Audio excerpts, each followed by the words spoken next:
Hello, this is Professor Ramsey again, and this is going to be part three of the Six Sigma overview. And in this section, I'm going to discuss basically chapter four of the Visual Six Sigma book, Hospital Late Charges, and show you a little bit of what we mean by exploratory data analysis and show you a little bit of the JUMP software in use. And of course, as I said, you should be downloading the software and you should watch the YouTube videos. So I'm going to go ahead for now and put this on slideshow. And discuss the case study. Okay, this is again chapter 4. It's called Hospital Late Charges. And if you're not familiar with the concept, there is a problem, particularly in healthcare delivery, where unfortunately people are delivered care. They may even be sent a bill, and then at some future point you end up getting another bill. And this is actually very annoying for insurance companies, patients, and can be a source of serious inefficiency, for instance, in a hospital.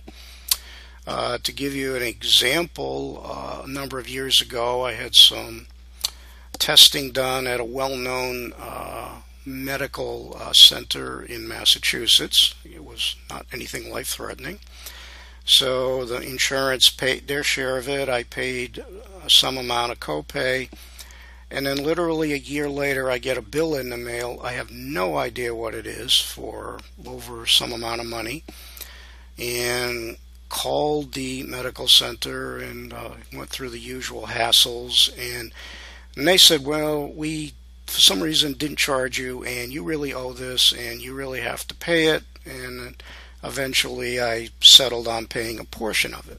But what that was a late charge.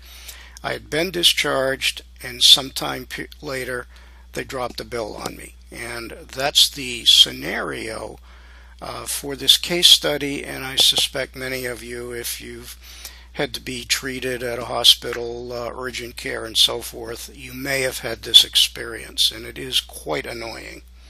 Okay. So basically, in terms of Six Sigma, this would be almost entirely, in the DMAIC cycle, this would actually be almost entirely in what we would call define and measure, and a little bit of analyze, while in the Visual Six Sigma realm we would call it uncover relationships, essentially exploratory analysis. So in this medical center they do have a Six Sigma program, and a black belt was asked to study the late charge issue. They knew they were having problems, so he looked at the late charge data. This is a big hospital for January, and this was 2008, and he found, and I think I'll use a pointer option here. Okay. Basically, there are over 2,000 late charges that he found for January, and he found 7 variables that were inputs related to those records. So basically what we want to do is to do some exploration of the data. This data has already been examined and cleaned up for the most part for any problems. And I'll tell you up front, a couple of issues jump up almost immediately. Okay. Number one, there was a late charge for over $28,000, which turned out to be an error. And in fact, what it turned out to be, this was billed to a patient and it was actually buying capital equipment. So somebody had used the wrong charge code. And then there was a large credit. This was a very old charge that didn't have sufficient information to understand what it was, and it wasn't clear what it related to. So one of these was clearly an error. The other was a very old dropped charge, and there was insufficient detail, and we simply excluded it. Okay. So just taking a look at it, and I'm going to go over to the Jump software in a moment. These are the distributions. In other words, we're getting pictures of what the distributions of the data look like. So notice discharges. That's when the person was discharged. You can see the distribution. And by the way, you can see, even though this data is collected in January 2008, there's a charge that goes back to September 2006. And then notice something interesting. Most of these drop charges you're going to see occur on a single day. And something that's really going to puzzle us, even though there are over 2,000 late charges, on average the amount is going to be zero. In other words, they were, for some reason, simultaneously crediting and debiting accounts, so on average it meant a net of zero revenue to the hospital. And then I circled the two outliers, and again, one was this charge for $28,000, and again, that was the purchase of capital equipment, so that was not even a valid charge. I sure hope nobody paid that. And then a charge from sometime in 2007. We couldn't make sense out of what it was, and was unusual, so we decided to exclude it. Okay. So I'm going to go over and take a look at with you at Jump in a moment. Okay.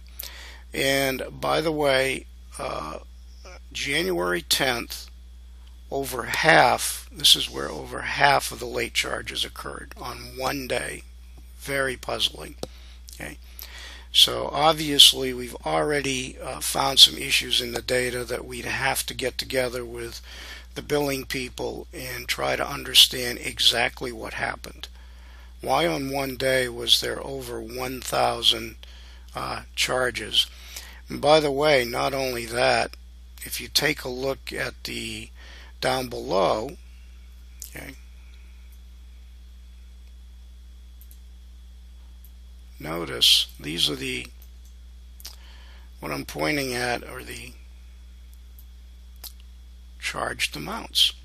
So not only were there over 1,000 drop charges on one day, it appears that 492 transactions amounted to moving charges from one account to another.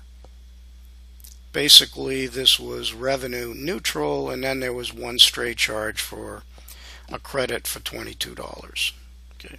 So at this point, we are left scratching our heads. You can already see there is something wrong in the billing process. We don't know what it is. In fact, this probably is going to warrant kicking off a new project to study billing practices. Okay. So let me go over to Jump, and I'm just going to talk a little bit more about the data. Okay. Okay. So this is the hospital late charges data. This is what Jump looks like. Again, I do hope you do watch the video. This is a Jump data table. And this data table consists of an account number, charge, discharge date, when you were charged, a description. This actually isn't very helpful. The description column is primarily free text, so it's not really easy to even try to analyze it.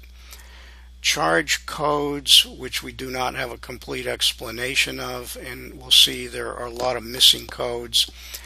That's important because I don't understand how they're submitting bills to insurance companies and Medicare without charge codes. And then where the charges come from, and then the total amount. When we're exploring data, what we typically do is we start by just looking at the individual variables. And in Jump, again, this is all explained in the YouTube videos, we go to the Analyze menu. I want to analyze some data. So I click on the menu.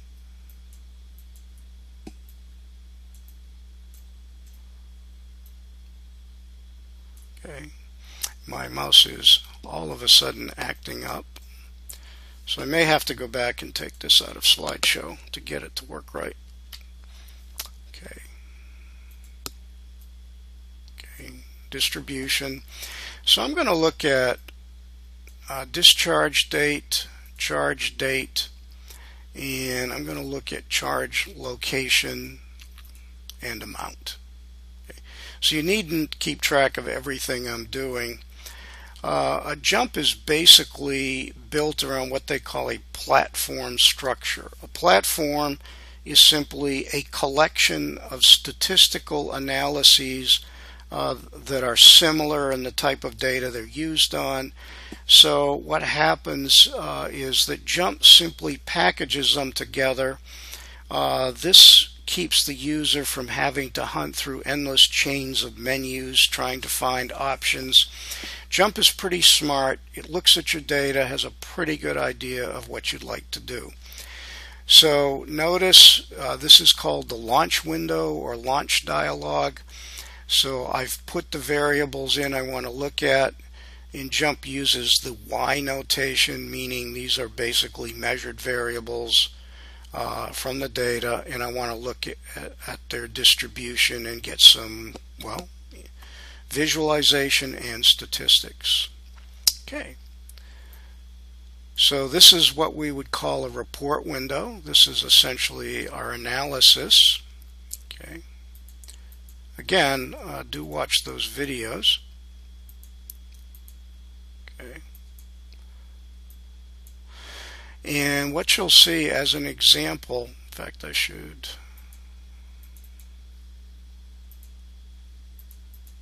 there we go. Okay. So what goes on, I just wanted to illustrate this to you. JUMP is highly interactive. So if I have a plot and I click on something, like I click on a bar, so this is discharge date. Notice I clicked on a single bar and it highlighted all the observations in the data table related to that particular bar. And it turns out that this covers a certain range of discharges. Okay? And I can then look at charge date. Okay. Oh, I jumped ahead of myself there. But I can look at, I can click on any number of these, and we'll do a lot of this later on. For instance, I clicked on what's called charge area or charge source T2, which apparently is a laboratory. And we're going to find out later on that T2 accounts for most of the drop charges. So that leads us to believe that particular cost center may have problems with their billing practice. You know, and we'll look into this later on. Okay. And let's see, rows.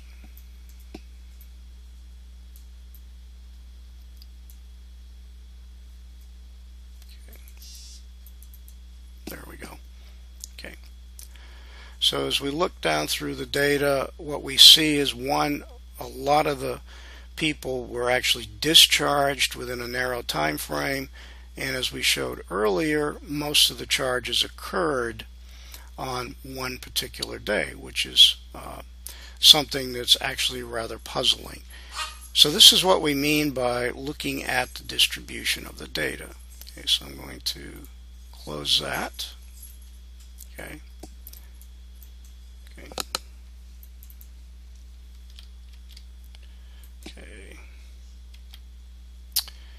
Okay, what's happening is I'm having a glitch with the slideshow. It doesn't actually want to close.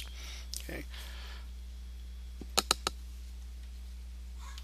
Okay.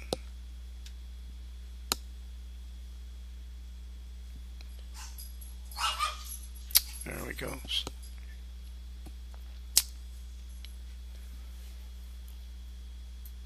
There we go. Yeah, for some reason, once I'm running it on this particular discard, there we go. So now let's go back to the data. For some reason, when I'm running that with Tegrity running, it didn't seem to particularly like it. Okay. So basically, what's going on, we have these charges. I'm just looking at the distributions of the charges. I'm actually going to close this out. Just show you again how one would actually open a data set. In JMP, this is like any Windows application, and you'll see this in the videos. So Windows or Mac application, it's pretty straightforward how it works. And again, you can often use icons to open data tables. And JMP keeps a really nice long list of data files you've had open. So I'm going to open up late charges. Okay. So this is the data we were looking at again. And again, as I pointed out, and I'll just show this to you. Okay. If I go to the distribution platform, and I'm going to look at amount. We didn't really spend much time looking at amount. Okay. When in amount, if I put the cursor on a row, it says, well, this is row 1366, and that shows this unusually large credit. But if we go look at the record, it's a very old one. And then there was this charge to a patient for over $28,000. Notice it says it's row 118. And if you look down in the data table, this is subtle. Notice in the rows window, it says you've selected an observation. And that literally means, and I usually won't scan down through these, but just to show you, when a row is selected in a data table or rows, they're highlighted. Again, you'll see this in the video, and you'll see this is important because it helps us in terms of manipulating the data. So we can scan through the rows, or there's quicker ways to do it. I'm just illustrating the idea to you. So we scan down through it. Pretty soon we'll come to the highlighted row. There it is. And it's row 1819. Since it's highlighted, we can actually do many different operations on it. One of them, this is a neat trick I'll use all the time. I go over to that rows window on the left. This gives you the status of all the rows in the data table. And one thing you'll learn about JMP, they try to keep it as compact and clean as possible. So often, if you click on things, they're a bit like hyperlinks. When menus pop up, I'm going to right click on selected, okay, and I want to do a data view. And here's what it did. It gave me a single record, which is the one that was selected. And notice what this was. An 8-channel dual port generator of some type. So this we can tell was capital equipment, and how on earth this got charged to a patient account is anybody's guess. And we find out that the origination was the operating room. Okay, so I'm going to close it out, and that's why we would actually exclude this observation. And in JMP, we don't really ever delete data from a data table, very rarely. But once something's highlighted, JMP lets you set options for it. So I'm going to go up to the rows menu, and notice it says hide and exclude. That means this observation will remain in the data set. The little international no symbol means ignore this data point, and the little mask says hide it. So if I do a graph or something, don't show this data point. Okay. So we've hidden that one. Similarly, we notice it's now gone from my plot. Notice we had this other charge, which was again considered an outlier. So that row has again been selected. Okay. And I'm going to get a data view. and we can see that this appears to be an old charge for something, and we looked at it. It's unusual, it's old, we didn't know what to do with it. So again, what you can do is, by the way, many ways to do things in Jump, and once you start using it, you'll learn things like right-clicking and left-clicking can reveal lots of hidden menus and shortcuts. So this area to the left in your data table is called a row states area. And this tracks information about each row.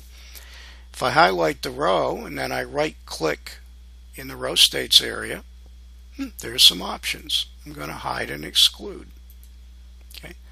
And then I look, I now have two observations that are excluded and hidden, which means they will not be used in any further analyses. Okay. So here are the amounts. Let me close that. Okay. And you can see, especially after eliminating that original charge, the charges on average was about $24. And by the way, if you change the data table and you still have an analysis open, okay, in Jump you can do something called the automatic recalc. It'll automatically update the analysis. To do that, you would go to the whatever the main menu is here, it's distributions. And by the way, everywhere you see a red arrow, that means more hidden options for you. Again, this keeps everything very tidy and compact. So I click on it, and one of the options was automatic recalc, which we've already done.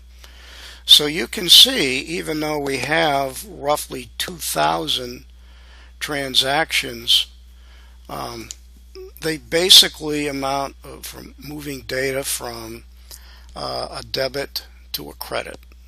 Okay, in other words, the net effect is virtually zero. This has got to raise a lot of issues for the people doing the work in terms of what on earth is going on here. Why are we spending all this time? And it actually, if anything, means that we've wasted administrative time, and there's absolutely no net gain to the hospital in terms of revenue. Okay. By the way, if you have rows selected and you want to unselect them, just click in that lower triangle at the top of the row states area. Again, this is all stuff you'll learn as we go ahead, or you can go to the rows column and click clear row states. Either will actually work. Okay. I just wanted to show you one other quick analysis. We've already uncovered a lot of problems in the data, and I wanted to take a look at these the charge location and charge codes, because this may reveal a problem all by itself. So I'm going to go to the Analyze menu. Again, we're going to go through all of this in the future, so you don't have to memorize everything I'm doing. And there's something Jump calls the Quality and Process menu. We'll use this a lot because there are lots of platforms in here directly related to things we would do in Six Sigma. So I'm going to pick something called Pareto Plot. Let me catch the menu again.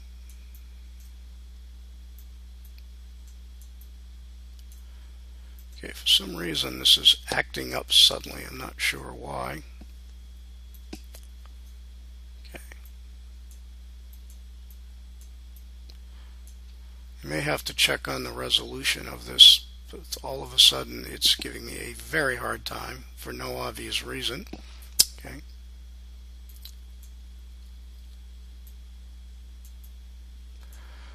So let me see if I can get at it through the icons. I don't have the right icons set up. By the way, Jump, I should mention, is highly customizable. Okay. And there are lots of things you can actually set up. So this is really, it may be something that it doesn't like about the Tegrity video. I haven't seen this before. So I may just reopen the data table, see if it happens again. Yeah, so I may have to take a look at this later on.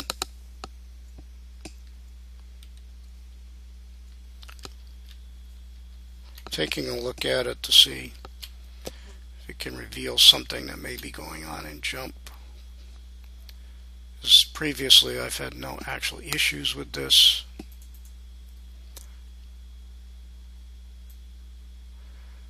Suddenly it worked. So I want to go to quality and process and Pareto plot. Okay, and this is a bar chart, and what I wanted to look at was the distribution of charge locations. Where were the late charges coming from? And I'll explain Pareto plots later on. Okay, so this is a plot, and it shows you the frequency of charges by location, and it orders them from highest to lowest. And I'm going to actually do this in terms of a percent scale. If I click on it, and it says over 39% of all the charges came from location T2. So that tells us, let's round up and say 40% of the charges that were dropped in January came from T2. Well, something else I'd like to do is I'd like to know something about T2 and the different charge codes. Okay. So I'm going to do one other quick analysis to close this out. And I'm going to go to what's called fit Y by X. This means I want to compare two columns to each other. Again, this will all be explained. And what I want to compare is charge location with charge code. In other words, how many codes do the different locations actually have? Okay. And I'm going to focus on this thing up above. And this, again, I'll explain this later on. This is called a Mosaic plot. And here is T2. By the way, the wider the bar, the more the charges. So you can see T2 accounts for a lot of the charges. The thing that caught my attention is look at all the charge codes. I think there's something like 13 or 14 of them. Okay. So not only did most of the charges come from T2, having this many charge codes by itself is just asking for trouble. So I would actually want to work with this department if I were running this project and figure out like what on earth is possibly going on. Okay, so I don't really know what many of these charges are. By the way, in any jump visual, you can rescale them on the fly or resize them. So I put the cursor in the lower right hand corner, and I could expand and contract the plot. So my real goal here is just to show you all the problem with T2 is it's got far too many charge codes. Most of the other facilities you can, or I would call them cost centers, have a lot less. Okay, so I'm just going to briefly go back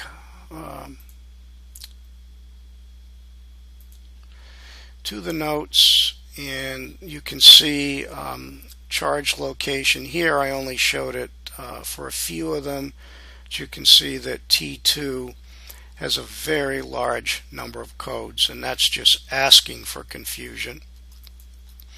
Okay, and so finally a few conclusions. Again, there were 2,032 charges. We removed 2 of them, and there were only 185 charges where they dropped a charge and it was not offset by a credit to another account. Furthermore, I won't show the details here. Of those 185 transactions that did not zero up, 82 of them were for $0 to begin with. So it looks like there are some significant issues in their billing practices, not just late charges. And just from an exploration of the data, we have highlighted a whole series of potential issues that one would take a look at going forward in this project. Okay. So at this point, this ends the conclusion of the Six Sigma overview. Again, I did a little bit with the jump software, and it was not meant for something you were going to closely follow, but I thought it might be interesting. You could begin to see how it's used in practice.